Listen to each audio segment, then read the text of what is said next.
देवाची स्तुती असो. आजचे वचन आपण वाचणार आहोत. मार्ककृत शुभवर्तमान याचा 11वा अध्याय. यरुशलेमेत येशूचा जयोत्सवाने प्रवेश. ते यरुशलेमेजवळ जैतुनाच्या डोंगरापाशी बेतफगे व बेथानीजवळ येऊन पोहोचले. तेव्हा त्याने आपल्या शिष्यापैकी दोघांस पाठविताना असे सांगितले की, समोरच्या गावात जा. त्यात जाताच तुम्हाला एक शिंगरू बांधलेले आढळेल. त्याच्यावर कोणी कधी बसलेले नाही.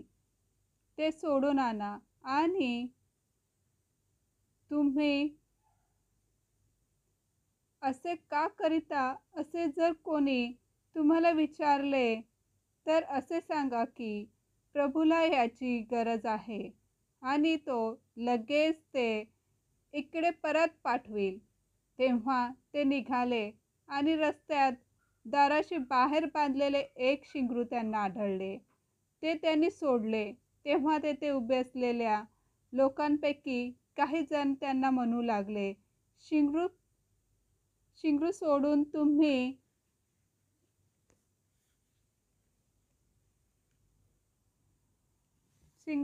तुम्ही काय करीत आहात? येशूने सांगितल्याप्रमाणे त्यांनी त्यांना उत्तर दिले. तेव्हा त्यांनी त्यांना जाऊ दिले. नंतर ते शिंगरू येशूकडे आणले व त्याच्यावर आपली वस्त्रे घातली व तो त्याच्यावर बसला.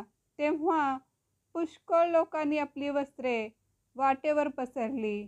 इतर लोकांनी शेतमळ्यातून डहाळ्या तोडून आणून त्या वाटेवर पसरल्या आणि पुढे चालणारे लोक, मागून येणारे लोक असा जयघोष करीत लागले की, होसन्ना, प्रभूच्या नावाने येत असलेल्याचा धन्यवादित असो. आमचा पूर्वज दावीद ह्याचे येणारे राज्य धन्यवादित असो. ऊर्ध्वलोकी होसन्ना. नंतर तो यरुशलेमात आल्यावर मंदिरात गेला आणि त्याने सभोवार सर्व काही पाहिल्यावर संध्याकाळ झाली. म्हणून तो आपल्या 12 शिष्यासह बेथानीस निघून गेला. आमेन.